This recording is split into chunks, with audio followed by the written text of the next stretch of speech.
You all know Raphy, the Glucksmann of Flux, who at first glance seems to go wherever the wave takes him, but that's not the case at all. It's clearly not the waves that guide Raphaël Glucksmann. Pro-USA and pro-European, a libertarian chameleon and an ultra-globalist. I am part of the French elite.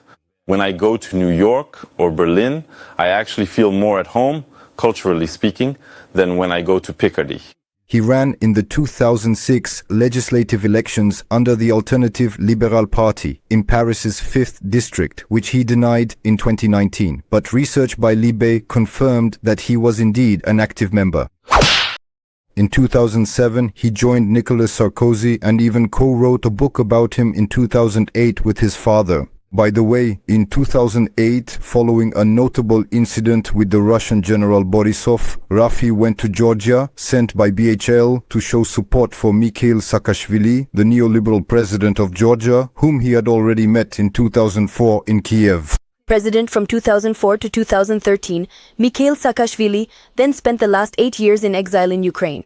At that time, the Glucksmann de Flug notes that the Georgian government is often made up of young people with dual American, British or Israeli citizenship, which, to quote Donat Pisili, gives it the appearance of a Western Babel. He would then establish a House of Europe there. He later became, in 2009, officially an unofficial advisor to Saakashvili, for whom he even wrote speeches. At 30 years old, this young Frenchman is one of the unofficial advisors to the Georgian president.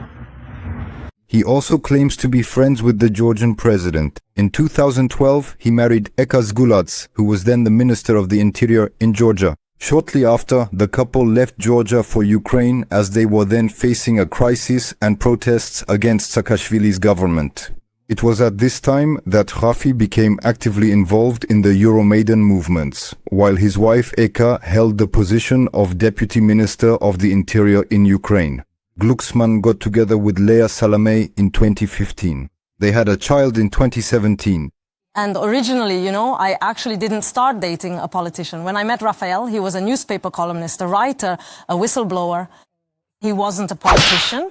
And in 2018, he founded Place Publique ahead of the 2019 European elections.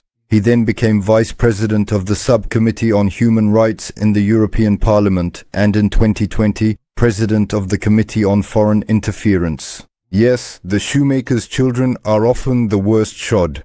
This trendy pseudo-democracy promoter, in the style of Biden, is certainly not done flip-flopping. I have deliberately left out certain details that echo the statements of François Asselineau or Thierry Messon. Otherwise, the video will literally get taken down. But don't worry, everything will be thoroughly detailed and sourced in an article I'm currently writing about him.